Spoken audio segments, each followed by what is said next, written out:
الحمد لله نحمده ونستعينه ونستغفره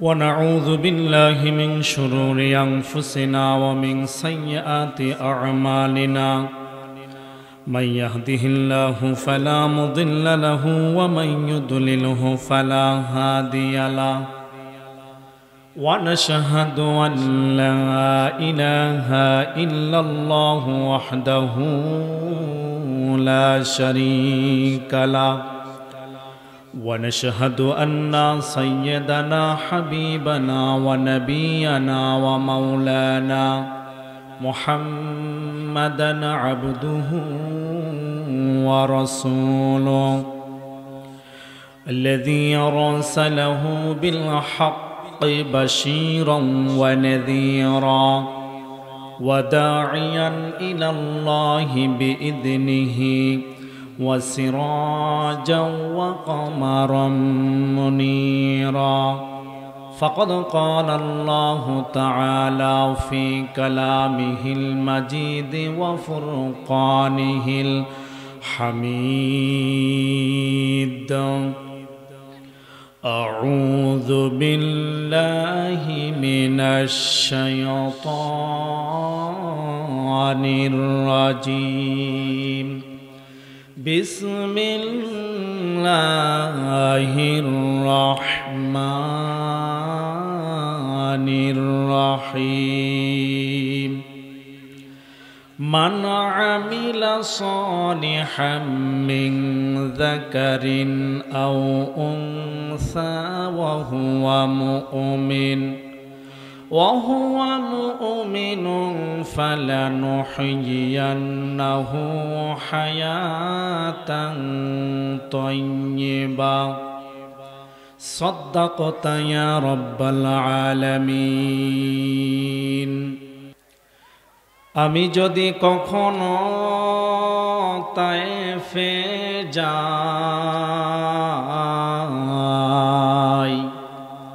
আমি যদি কখনো উহুদে যাই, বলবো মাটিকে গিয়ে নবীজি রক্ত ঝরালে কোথায়, বলে দাও আজ তা তুমি আমাকে,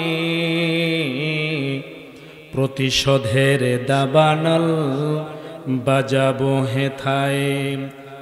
আলহামদুলিল্লাহ, 3 লক্ষ মসজিদ, 5.5 লক্ষ মাদ্রাসার দেশ, পৃথিবীর দ্বিতীয় বৃহত্তম মুসলিম রাষ্ট্র আমার প্রিয় মাতৃভূমি বাংলাদেশের সীমানা ঘেঁষে একটি জেলা দিনাজপুর সদর উপজেলার গুরুত্বপূর্ণ একটি স্থান বাসেরহাট, বাংলাদেশের ঐতিহ্যবাহী বিদ্যাপীঠ হাজী মোহাম্মদ দানেশ বিজ্ঞান ও প্রযুক্তি বিশ্ববিদ্যালয়ের সন্নিকটে আজকের এই মহাবলীপুর ডাঙ্গাপাড়া জামে মসজিদ উন্নয়ন কল্পে তাফসিরুল কোরআন মাহফিলের শ্রদ্ধাভাজন সম্মানিত সভাপতি,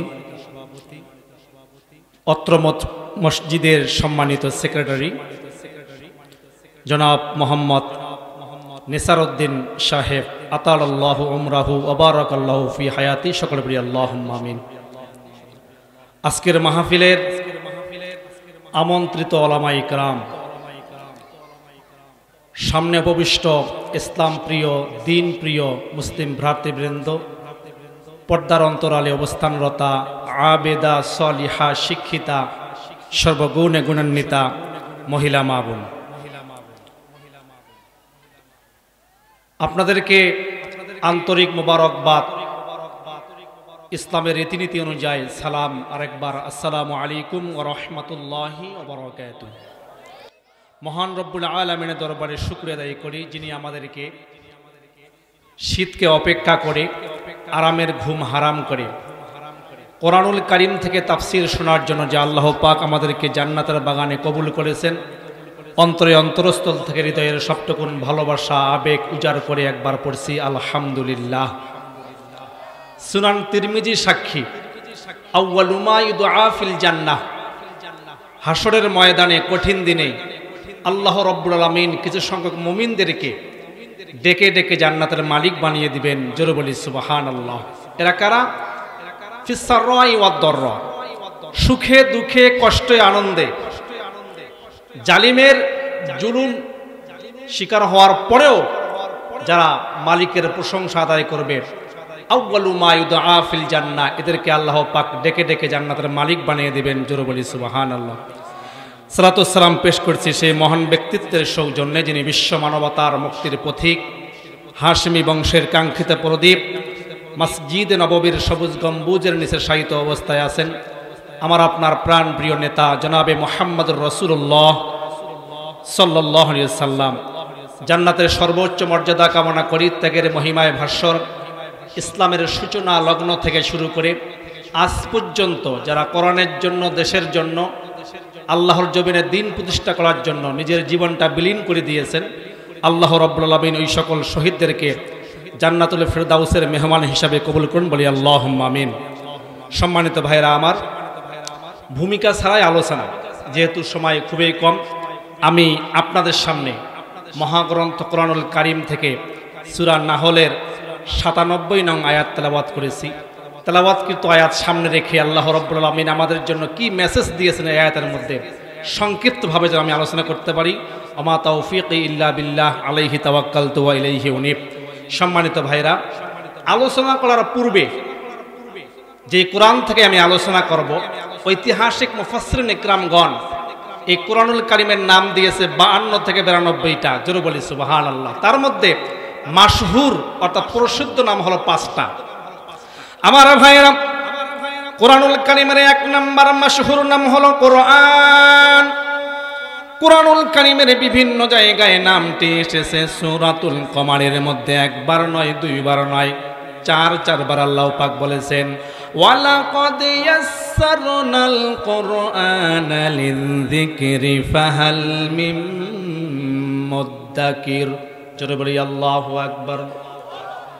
ইয়াসসারনাল কুরআন, আল্লাহ পাক কোরআন নাযিল করার পর কোরআনটাকে সহজ করে দিয়েছেন।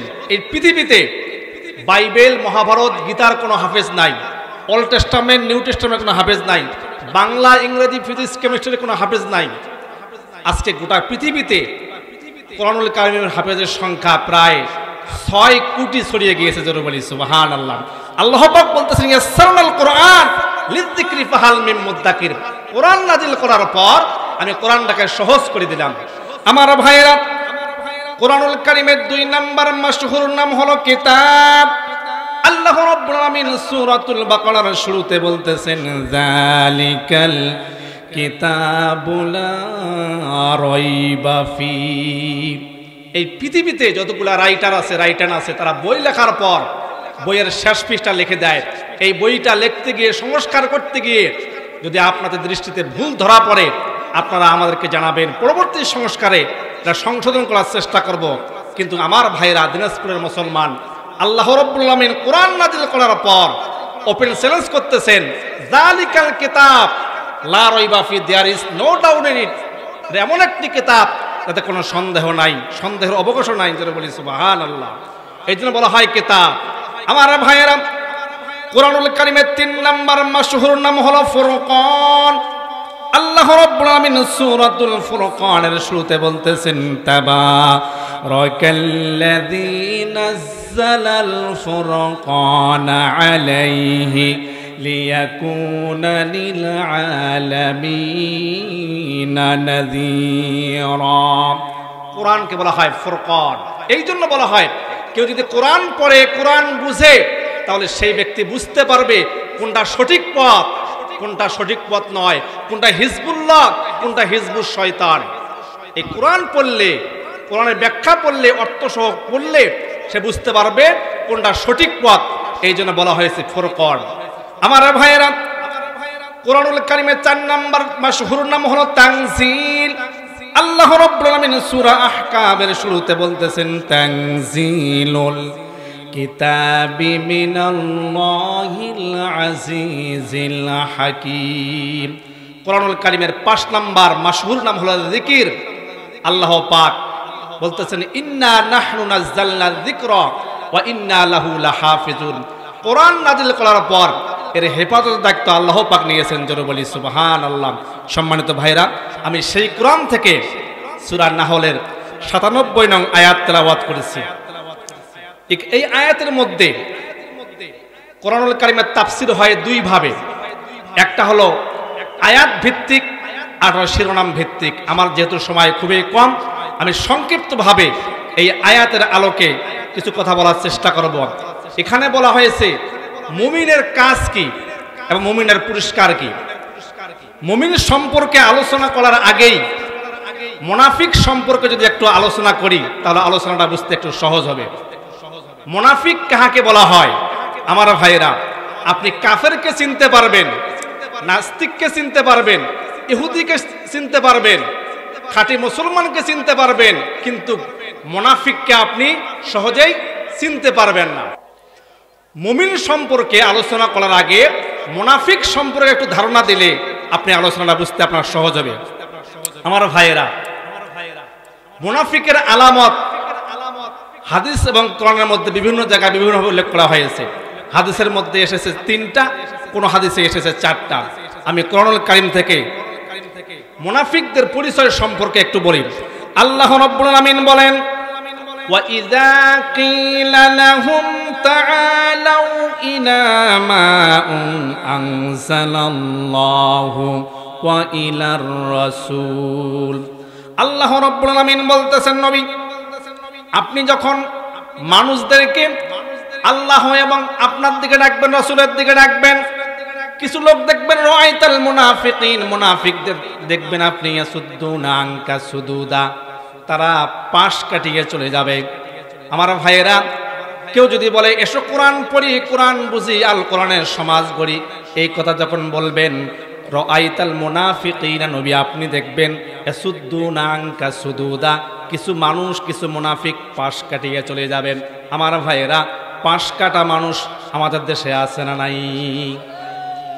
আমার ভাইয়েরা, আল্লাহ রাসূল সাল্লাল্লাহু আলাইহি সাল্লাম ফজর নামাজের পরে মসজিদে কুবার মধ্যে বসে আছেন, সাহাবাদেরকে নিয়ে মাশওয়ারা করতেছেন, আলোচনা করতেছেন। একটু পরে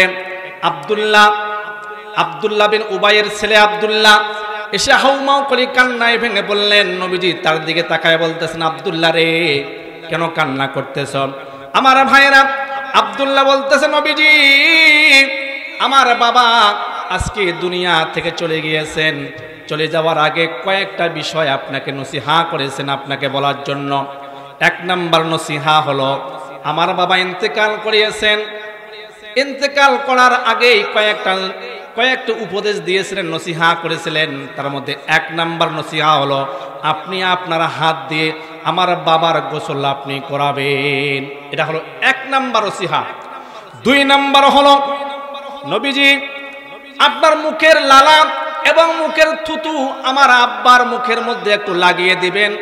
3 নাম্বার হলো, নবীজি আমার বাবার যখন দাফন কাফন হবে, দুনিয়ার কোনো মার্কেট থেকে কাপড় কিনতে নিষেধ করেছেন, আপনার পরনের যে জুব্বাটা আছে এই জুব্বা দিয়ে আপনি আমার আব্বার একদম কাফনের ব্যবস্থা করবেন। 4 নাম্বার হলো, আপনি আমার আব্বার জানাজা নামাজ পড়াবেন।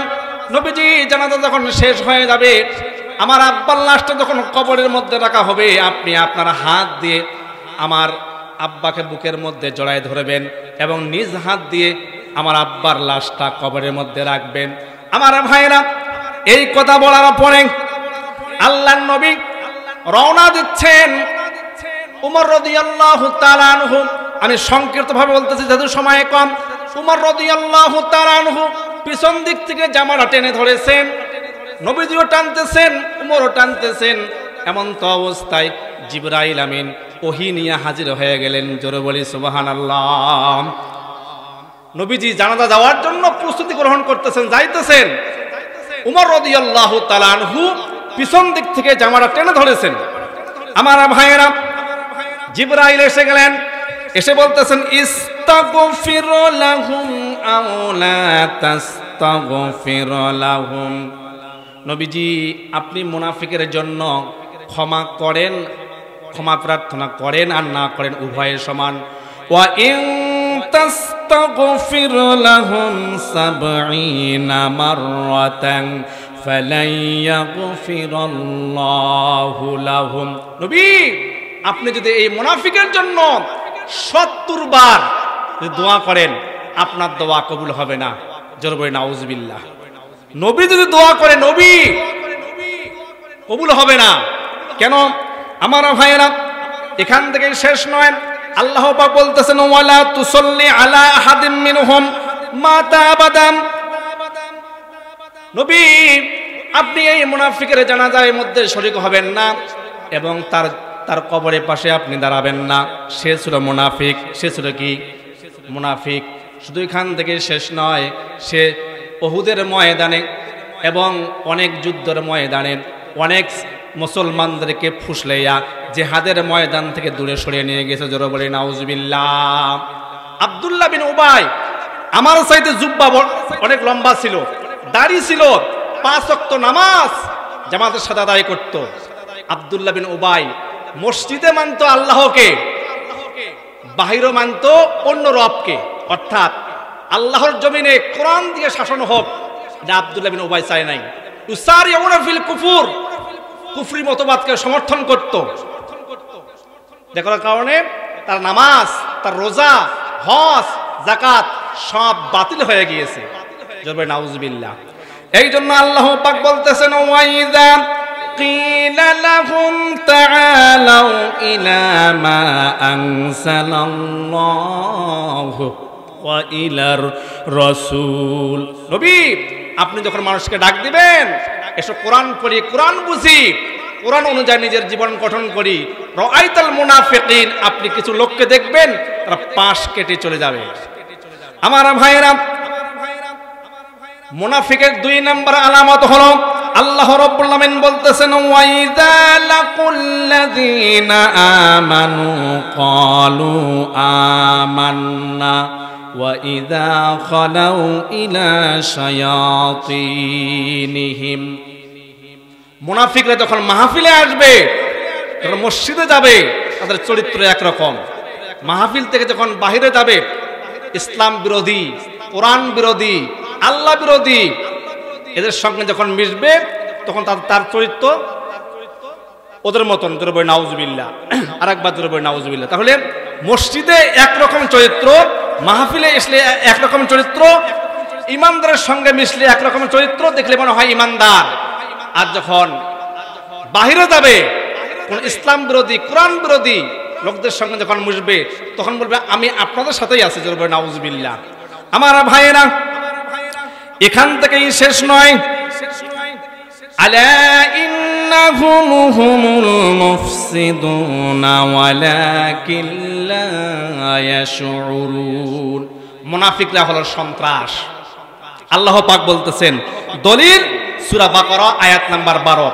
আল্লাহ রাব্বুল আলামিন বলতেছেন, আলা ইন্নাহুম হুমুল মুফসিদুনা ওয়ালাকিন লা ইয়াশউরুন। আল্লাহ পাক বলতেছেন, মুনাফিকরা হলো ফাসাদ সৃষ্টিকারী। ফাসাদ শব্দের অর্থ অনেক কয়েকটা আছে, তার মধ্যে একটা হলো সন্ত্রাস, বিশৃঙ্খলাকারী।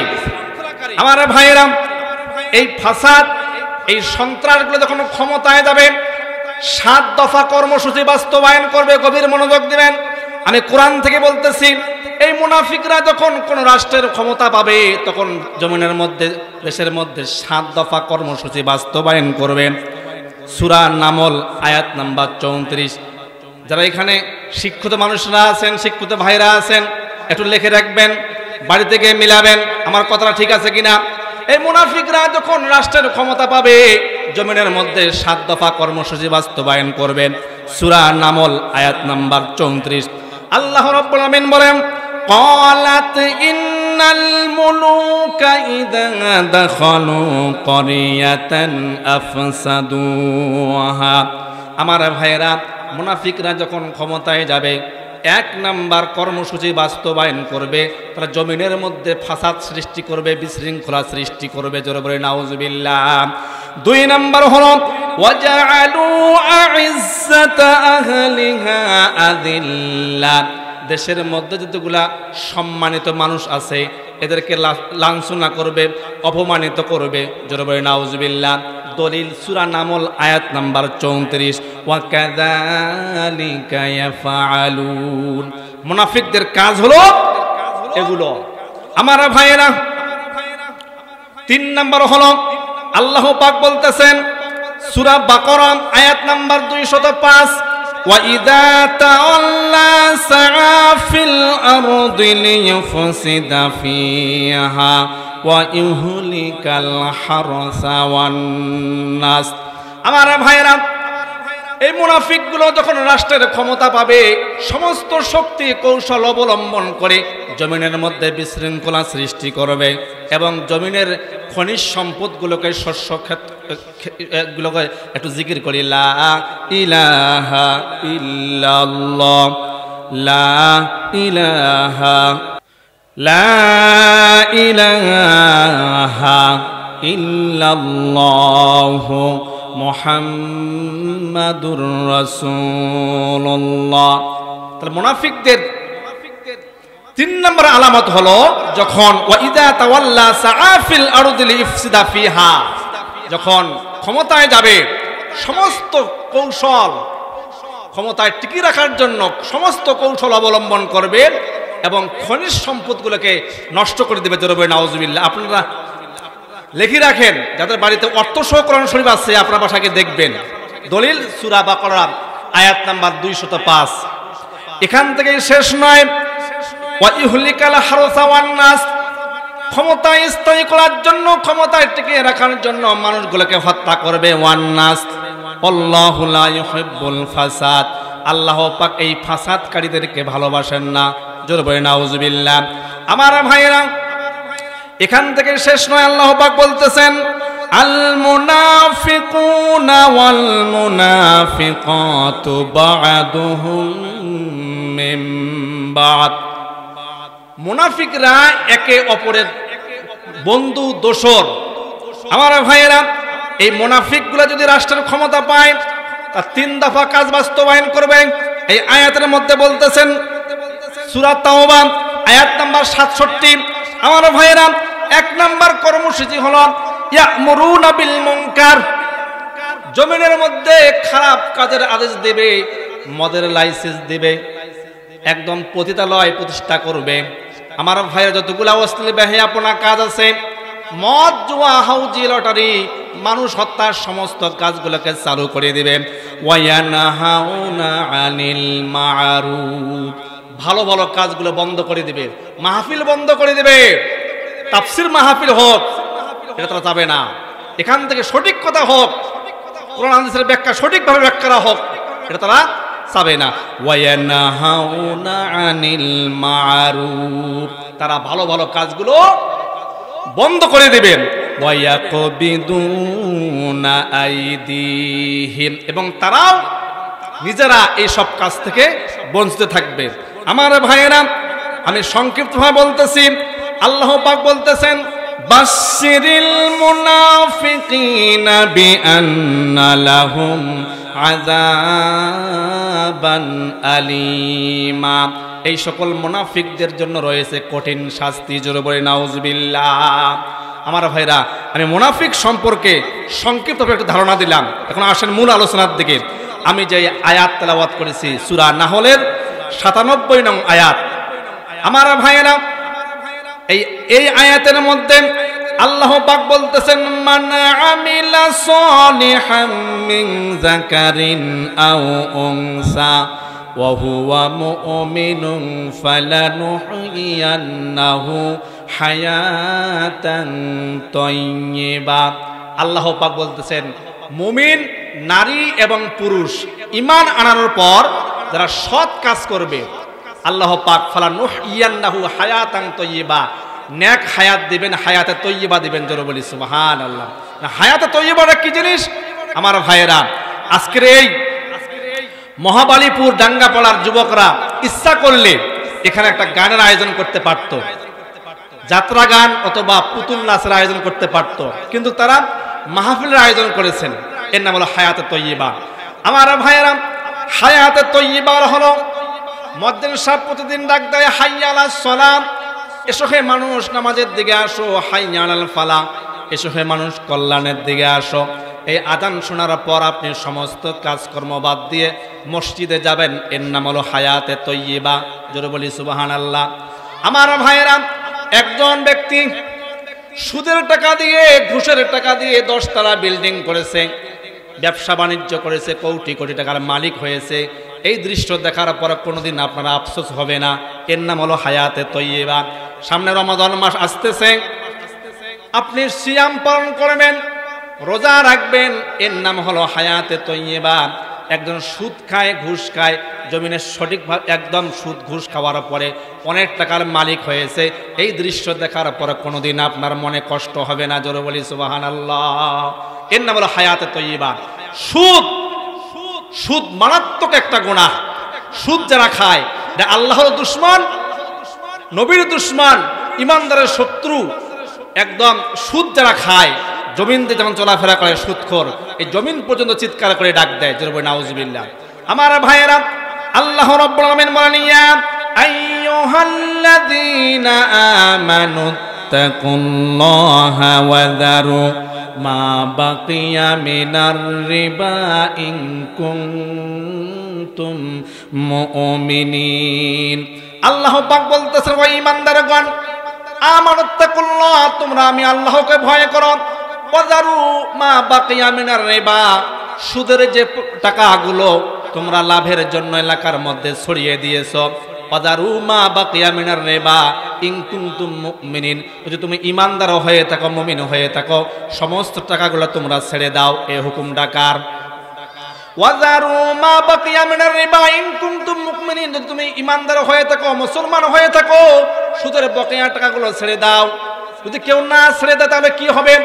1 দিরহাম, 1 টাকা যদি কোনো ভাই, কোনো মায়ের সন্তান সুদ খায়, সে আল্লাহর বিরুদ্ধে, রাসূলের বিরুদ্ধে যুদ্ধ ঘোষণা করে। জোরে বলে নাউজুবিল্লাহ। আল্লাহ পাক বলতেছেন, ফাইল্লাম তাফআলু ফাআযানু বিহারবিন মিনাল্লাহি ওয়া রাসূলি। সুদ যারা খায় এরা আল্লাহ এবং রাসূলের বিরুদ্ধে যুদ্ধ ঘোষণা করে। জোরে বলে নাউজুবিল্লাহ। এই ভয়ঙ্কর কথা শোনার পর যারা সুদ বাদ দিবে না, এতে কি শাস্তি হবে? আমার ভাইয়েরা, আল্লাহ রাব্বুল আলামিন বলতেছেন, আল্লাযী ইয়াকুলুনার রিবা লা ইয়াকুমুনা ইল্লা কামা ইয়াকুমুল্লাযী ইয়াতাখাব্বাতুহুশ শাইতানু মিনাল মাস। আমার ভাইয়েরা, দুনিয়ার মধ্যে হাত পা ভালো ছিল, মাহফিলের সভাপতি ছিল, মসজিদের এই ক্যাশিয়ার ছিল, সভাপতি ছিল, দেখতে অনেক সম্মান ছিল, মানুষ দেখলে সালাম দিত। কিন্তু সুদ খাওয়ার কারণে, সুদ ভিত্তিক অর্থনৈতিক ব্যবস্থা চালু হবে এই পক্ষে থাকার কারণে, কিয়ামতের দিন ইয়াতাখাব্বাতুহুশ শাইতানু মিনাল মাস, শয়তান মস্তিষ্কটা বিকৃতি করে দিবে, পাগল অবস্থায় উঠানো হবে। আল্লাযী ইয়াকুলুনার রিবা লা ইয়াকুমুনা ইল্লা কামা ইয়াকুমুল্লাযী ইয়াতাখাব্বাতুহুশ শাইতানু মিনাল মাস। দিনাজপুরের মুসলমান, দুনিয়ার মধ্যে রাস্তাঘাটে দেখবেন অনেক পাগল চলাফেরা করে। হাসরের ময়দানে আল্লাহ রাব্বুল আলামিন কিছু সংখ্যক মানুষদেরকে দেখতে এই দুনিয়াতে হাজির ছিল, সম্মান ছিল, চেয়ারম্যান ছিল, এমপি ছিল, মন্ত্রী ছিল, দুনিয়ার মধ্যে সম্মান ভালো ছিল, মানুষ সালাম করত। সুদ খাওয়ার কারণে কিয়ামতের দিন মুসিবতের সময় পাগল অবস্থায় উঠানো হবে। জোরে বলে নাউজুবিল্লাহ। এখান থেকে শেষ নয়, আল্লাহ রাব্বুল আলামিন কোন এলাকার মধ্যে, সম্প্রদায়ের মধ্যে গজব দিতে চান না, গজব দিতে চান না। একটু জিকির করি, লা ইলাহা ইল্লাল্লাহ, লা ইলাহা, লা ইলাহা ইল্লাল্লাহ মুহাম্মাদুর রাসূলুল্লাহ সাল্লাল্লাহু আলাইহি ওয়াসাল্লাম। আমার ভাইয়েরা, প্রত্যেকটা জিনিসের একটা আইন আছে। আপনারা যারা মাহফিল শুনতে এখানে এসেছেন, এই মাহফিলেরও আইন আছে 4টা। তোরা বলেন কয়টা? 4টা আইন আছে। 1 নম্বর আইন হলো সূরা মুজাদালা আয়াত নাম্বার 11। আল্লাহ রাব্বুল আলামিন বলেন, ইয়া আইয়ুহাল আইয়ুহাল্লাযীনা আমানু ইযা ক্বিলা লাকুম তাফাসসাহু ফিল মাজালিস ফাফসাহু ইয়াফসাহিল্লাহ। যখন কোনো মাজলিস থেকে, কোনো মাহফিল থেকে তোমাদেরকে আহ্বান করা হয়, সামনের ফাঁকা জায়গাটা পূরণ করে দাও। 1 সেকেন্ড দেরি না করে উচিত হলো আল্লাহর এই হুকুম বাস্তবায়ন করার জন্য, হুকুম যদি আপনি মানেন, 1 সেকেন্ড দেরি না করে সামনের ফাঁকা জায়গাটা আপনি পূরণ করে দেন। সকলে সামনে এগিয়ে এসে জিকির করি লা ইলাহা, সামনে এগিয়ে এসেন। এটা আল্লাহর হুকুম, আল্লাহর হুকুম। যদি আপনি না শোনেন, না মানেন, আপনার কবিরা গুনাহ হবে, কবিরা গুনাহ। সূরা মুজাদালাহ আয়াত নাম্বার 11 আল্লাহ পাক বলেন, ইয়া আইয়ুহাল্লাযীনা আমানু ইযা কিলা লাকুম তাফাসসাহু ফিল মাজালিস। কোন মাজলিস থেকে যখন আহ্বান করা হবে, সামনের ফাঁকা জায়গা পূরণ করে দাও। 1 সেকেন্ড দেরি না করে আমাদের উচিত হলো পূরণ করে দেওয়া। আমার ভাইরা, মাহফিলের 2 নম্বর আইন হলো সূরা আরাফ আয়াত নাম্বার 204। আল্লাহ রাব্বুল আলামিন বলেন, ওয়া ইযা কুরিয়াল কুরআনু ফাসতামিউ লাহু ওয়া আনসিতু লাআল্লাকুম তুরহামুন। জোরে বলি আল্লাহু আকবার। যেখানে কোরআন এবং হাদিস থেকে আলোচনা করা হয়, তাফসীর করা হয়, মনোযোগ সহকারে চুপ করে শুনতে হয়। এই হুকুম ডাকার দলিল সূরা আরাফ আয়াত নাম্বার 204, ওয়া ইযা কুরিয়াল কুরআন ফাসতামিউ লাহু ওয়া আনসিতু লাআল্লাকুম তুরহামুন। তাহলে এই আল্লাহর হুকুমগুলো বাস্তবায়ন করার জন্য আপনারা মনোযোগ সহকারে, যেখানে কোরআন এবং হাদিস থেকে আলোচনা করা হয়, মনোযোগ সহকারে শুনতে হবে আমার ভাইয়েরা। তাহলে আল্লাহ রাব্বুল আমিন বলতেছেন, ইয়া আইয়ুহাল্লাযীনা আমানুত্তাকুল্লাহ ওয়া যারু মা বাকিয়া মিনার রিবা ইন কুনতুম মুমিনিন। ও ঈমানদারগণ, তোমরা যারা লাভের জন্য সুদের টাকাগুলো এলাকার মধ্যে ছড়িয়ে দিয়েছো, ইন কুনতুম মুমিনিন, যদি ঈমানদার হয়ে থাকো, যদি মুমিন হয়ে থাকো, তোমরা যদি আমি আল্লাহকে ভয় করো, সমস্ত টাকাগুলো তোমরা ছেড়ে দাও। আমার ভাইয়েরা, যদি কেউ না ছেড়ে দেয় তাহলে কি হবে? হাসরের ময়দানে পাগল অবস্থায় উঠানো হবে। এখান থেকেই শেষ নয়, আল্লাহ রাসূল সাল্লাল্লাহু আলাইহি সাল্লাম বলেছেন, ইযা যাহারাতিজ জিনা ওয়ার রিবা ক্বাদ আহাল্লু বিআনফুসিহিম আযাবাল্লাহ। আল্লাহ রাব্বুল আমিন কোন এলাকার মধ্যে, সম্প্রদায়ের মধ্যে, রাষ্ট্রের মধ্যে গজব দিতে চান না। কিন্তু আমার ভাইরা, সুদের পাপগুলো এত জঘন্যতম পাপ। সুদ আর জিনা যে এলাকার মধ্যে, রাষ্ট্রের মধ্যে, দেশের মধ্যে ছড়িয়ে পড়বে, ক্বাদ আহাল্লু বিআনফুসিহিম আযাবাল্লাহ, এই পাপগুলো আল্লাহর আসমান থেকে গজবগুলোকে টেনে নিয়ে আসে। জোরে বলি নাউজুবিল্লাহ।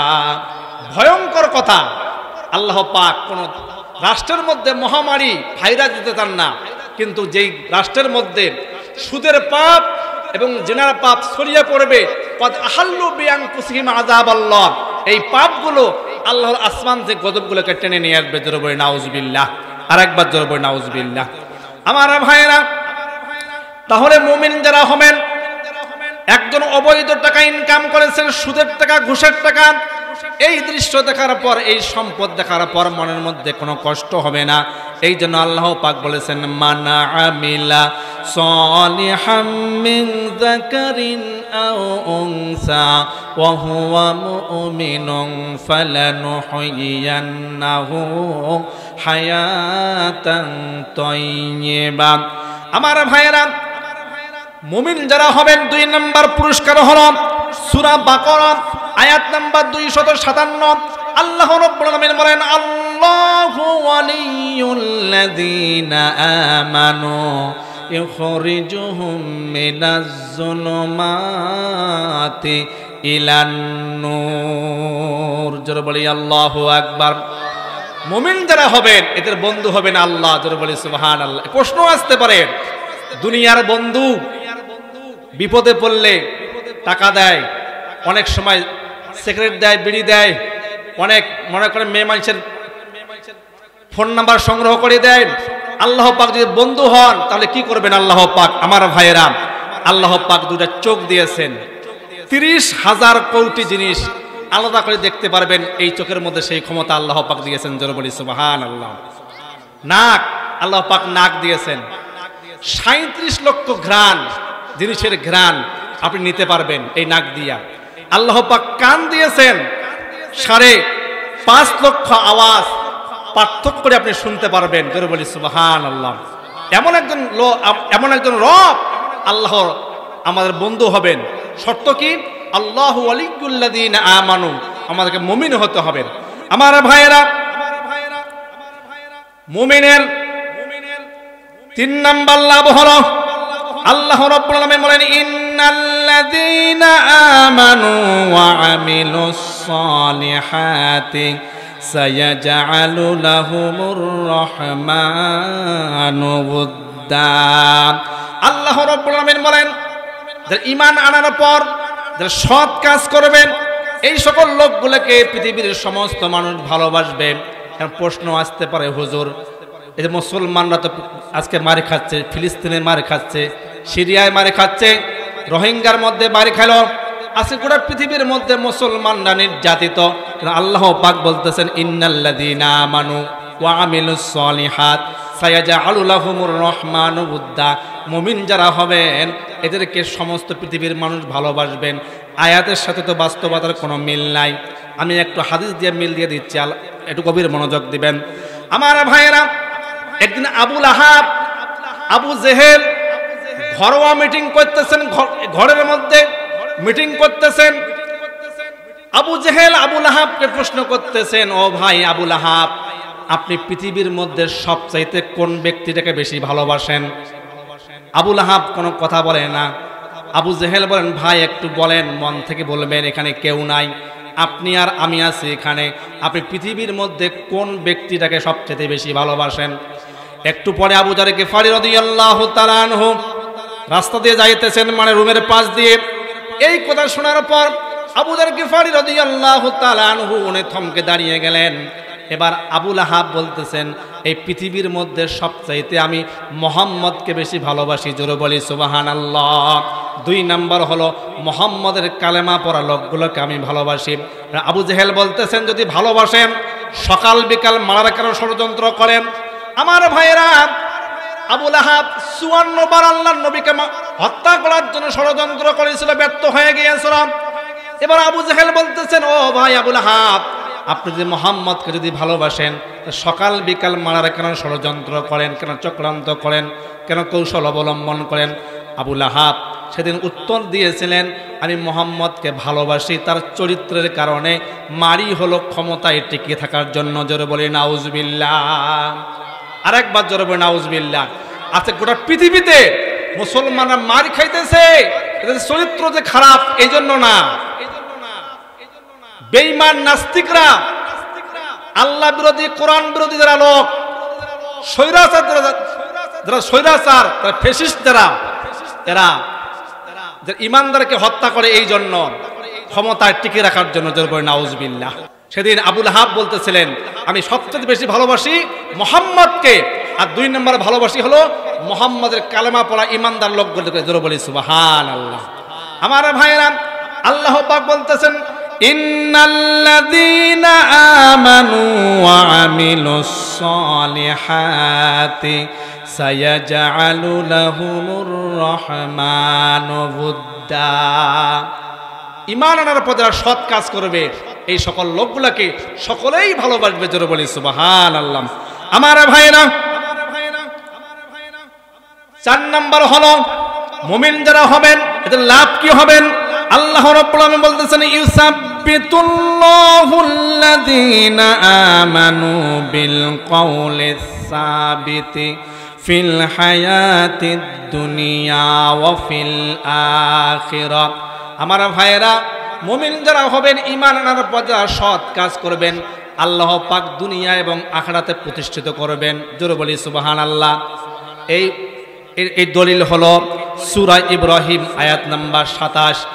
প্রশ্ন আসতে পারে, আল্লাহ পাক কিভাবে ঈমানদার যারা, মুমিন যারা, এদেরকে প্রতিষ্ঠিত করবেন? আমার ভাইরা, আল্লাহ পাক এই আয়াতের মধ্যে বলতেছেন, ইউদুল্লিল্লাহুজ জালিমিন, জালেমদেরকে বিভ্রান্ত করার মাধ্যমে। এখন প্রশ্ন আসতে পারবে, এই জালেমদেরকে আল্লাহ পাক কিভাবে বিভ্রান্ত করবেন, গভীর মনোযোগ দিবেন। আমার ভাইয়েরা, একবার নমরুদ আমাদের প্রিয় হাবিব আল্লাহর খলিল ইব্রাহিম আলাইহি ওয়াসাল্লামকে বলতেছেন, আমি তোমার আল্লাহর সঙ্গে যুদ্ধ করতে চাই। নাউজুবিল্লাহ বলেন। নমরুদ প্রস্তাব দিল, ও ইব্রাহিম, তুমি যেই রবের কথা বলো, আল্লাহর কথা বলো, সে আল্লাহর সঙ্গে আমি যুদ্ধ করতে চাই। এবার যুদ্ধের দিন তারিখ ঠিক হয়ে গেল। আমার ভাইয়েরা, নমরুদ 70,70,000 সেনাবাহিনী এক ময়দানের মধ্যে প্রস্তুতি করলেন অস্ত্র শস্ত্র নিয়ে। ইব্রাহিম আলাইহি ওয়াসাল্লামও আসলেন। ঘটনা অনেক লম্বা ঘটনা, আমি সংক্ষিপ্তভাবে বলতেছি। আমার ভাইয়েরা, সন্ধ্যা হয়ে যাচ্ছে, আল্লাহর কোনো বাহিনী আসে না। এমন তো অবস্থায় সন্ধ্যা হবে হবে আল্লাহ পাক জিবরাইল আমিন আলাইহি ওয়াসাল্লাম পাঠিয়ে দিলেন। বলতেছেন, ইব্রাহিম, একটু নমরুদকে আকাশের দিকে তাকাইতে বলেন। এবার ইব্রাহিম বলতেছেন, ইব্রাহিম আলাইহি ওয়াসাল্লাম বলতেছেন, ও নমরুদ, আপনি একটু আকাশের দিকে তাকান, আল্লাহর বাহিনী আসতেছে যুদ্ধ করার জন্য। সমস্ত সেনাবাহিনী প্রস্তুত হয়ে গেল, অস্ত্র শস্ত্র নিয়ে প্রস্তুত হয়ে গেল। দেখতেছেন আকাশ থেকে ঝাঁকে ঝাঁকে মশা আসতেছে, মশা। এই মশার বাহিনীকে তাফসীরের মধ্যে উল্লেখ করা হয়েছে কহে কাপ। এবার সেনাবাহিনীর যিনি প্রধান ছিলেন, সকলে কানে কানে ফুসফুস করতেছেন যে আমরা মানুষ হত্যা করার জন্য অস্ত্র নিয়ে এসেছি, মশা হত্যা করার জন্য তো অস্ত্র নিয়ে আসি নাই, এখন কি হবে? আমার ভাইয়েরা, এবার নমরুদ আমাদের নবীকে প্রশ্ন করতেছেন, ইব্রাহিম নবীকে প্রশ্ন করতেছেন, ও ইব্রাহিম, শুধু কি মশা আসবে না আরো কেউ আসবে? ইব্রাহিম আলাইহি ওয়াসাল্লাম বলতেছেন, ও নমরুদ, তোমার সঙ্গে যুদ্ধ করার জন্য, তোমার এই 70,000 বাহিনীর সঙ্গে যুদ্ধ করার জন্য আল্লাহ পাকের একদম বাহিনী থেকে মশাকে পাঠিয়ে দিয়েছেন। জোরে বলি সুবহানাল্লাহ। মশাকে পাঠিয়ে দিয়েছেন, মশার সঙ্গে যুদ্ধ হবে। এবার নমরুদ বলতেছেন, সেনাবাহিনী থেকে বলতেছেন, আমরা যারা অস্ত্র নিয়ে এসেছি এটা তো মানুষ মারার অস্ত্র, মশা মারার অস্ত্র তো আমরা নিয়ে এসি নাই। একদম একটা ন্যাংরা মশা ইব্রাহিমের নাক দিয়া ঢুকে মাথাটার কামড় দেওয়া শুরু করছে। আপনার ঘটনা সকলেই জানেন। আল্লাহ পাক বলতেছেন, ইউদুল্লিল্লাহু যালিমিন, আল্লাহ পাক জালেমদেরকে বিভ্রান্ত করবে। কোন কথা দ্বারা বিভ্রান্ত করবে, কোন কথার দ্বারা জালেমের পতন হবে, সেটা আল্লাহ ছাড়া কেউ জানে না। সামান্য একটা কথার দ্বারায় জালেমদের পতন হয়ে যাবে। আল্লাহ পাক বলতেছেন, ইউদুল্লিল্লাহু যালিমিন, ইমানদারকে সান্ত্বনা বলতেছেন, ও ইমানদারগা, লা তাহজান ইন্নাল্লাহা মানা, ভয় নাই, চিন্তা নাই। এই জালেমদেরকে, স্বৈরাচারদেরকে হত্যা করার জন্য, একদম পতন হওয়ার জন্য আল্লাহ সামান্য একটা জিনিসই যথেষ্ট। জোরে বলি সুবহানাল্লাহ। আমার ভাইয়েরা, এই জন্য আল্লাহ পাক বলতেছেন, ইউসাব্বিতুল্লাহুল্লাযীনা আমানু বিল কওলিস সাবিতি ফিল হায়াতিদ দুনিয়া। এই জন্য আল্লাহ পাক বলতেছেন, মুমিন যারা হবেন, এরা যে সৎ কাজ করে আল্লাহ পাক এদেরকে বিজয় দিবেন। জোরে বলি সুবহানাল্লাহ। আমার ভাইয়েরা, মুমিন যারা হবেন, এদের 5 নাম্বার পুরস্কার হলো, আল্লাহ পাক বলতেছেন, ফান্তাকামনা মিনাল্লাযীনা আজরামু ওয়া কানা হাক্কান আলাইনা নাসরুল মুমিনিন। আমার ভাইয়েরা, যে মুমিন যারা হবেন, আল্লাহর পক্ষ থেকে সাহায্য আসবে। কিভাবে সাহায্য আসবে আমি সংক্ষিপ্তভাবে আলোচনা শেষ করতেছি। মুসা আলাইহি ওয়াসাল্লাম, আল্লাহ পাক ঘোষণা করলেন, ইযহাব ইলা ফিরআউনা ইন্নাহু তাগা। কবির মনোযোগ দিবেন। বলতেছেন, মুসা, ফিরআউনের রাজ দরবারে যাও, দাওয়াত নিয়ে, কালেমার দাওয়াত নিয়ে। আমাদের মুসা আলাইহি ওয়াসাল্লাম চলে গেলেন। চলে যাওয়ার পর দেখতেছেন সংসদ সদস্য যারা, ওরা মিটিং করতেছে, সংসদের মধ্যে বসে আলোচনা করতেছে, মাশওয়ারা করতেছে। মুসা আলাইহি ওয়াসাল্লাম চলে গেলেন। মুসা আলাইহিস সালামকে দেখা পাওয়ার পর সকলেই মাথা নষ্ট হয়ে গেল যে আমরা এখন মুসার বিরুদ্ধে এমন একটা কথা বলবো যে কথা এই এলাকার মধ্যে ছড়িয়ে পড়লে মুসার কথা কেউ শুনবে না, মুসাকে সকলে ঘৃণা করবে। জোরে বলে নাউজুবিল্লাহ। এবার হামান জাতীয় বুদ্ধিজীবী বলতেছেন, আমরা বলি যে মুসার শরীরে ঘা আছে, মুসার যে কথা শুনবে তারও সেই ঘা হবে। নাউজুবিল্লাহ। ফেরাউন বলতেছে না, মুসা ছোট থেকে আমার বাড়িতে মানুষ হয়েছে, আমার বাড়িতে মানুষ হয়েছে, মুসার শরীরে কি আছে না আছে আমি তা জানি। এবার হামান বলতেছে তাহলে আমরা এমন একটা অপবাদ দেই, মুসা লজ্জায় শরমে কোনো মানুষের কাছে যাইতে পারবে না। ফেরাউন বলতেছে সেটা কি? বলতেছি হামান বলতেছে মুসার একশেডিয়া রোগ আছে। জোরবে নাউজুবিল্লাহ। আরেকবার জোরবে নাউজুবিল্লাহ। সেই সময় এই রোগটা ছিল সবচেয়ে খারাপ একটা জঘন্য একটা রোগ। তাহলে আল্লাহ পাক বলতে ইযহাব ইলা ফিরআউনা ইন্নাহু তাগা। আল্লাহ পাক বলতেছেন মুসা তুমি ফেরাউনের রাজদরবারে চলে যাও হকের দাওয়াত নিয়ে, কালেমার দাওয়াত নিয়ে। আমার ভাইরা এই কালেমার দাওয়াত দিয়েছেন মুসা আলাইহিস সালাম। মুসার নামে অনেক অপবাদ দিয়েছিল। আজকেও যারা এই দেশে সহ গোটা পৃথিবীর মধ্যে যারা কালেমার দাওয়াত দিবে এদের প্রতি জুলুম আসবে, অপবাদ আসবে। এই অপবাদ শুনে কালেমার দাওয়াত দেওয়া বন্ধ করা যাবে না। আমার ভাইয়েরা, তাহলে আমি আমার আলোচনার শিক্ষা হলো যতই জুলুম আসুক, ফাঁসির কাজটা আসুক, যতগুলা মনে করেন যে ভয় দেখানো হোক, আমরা এই হকের পথ থেকে এক চুল পরিমাণ সরে যাব না। আল্লাহ পাক আমাদেরকে সকলকে তাওফিক দান করুন। আল্লাহুম্মা আমিন। বারাকাল্লাহু ফি হায়াতি। সকলের সুস্বাস্থ্য সুমঙ্গল কামনা করে আমি আমার বক্তব্য এখানে শেষ করছি। আসসালামু আলাইকুম ওয়া রাহমাতুল্লাহি ওয়া বারাকাতুহু।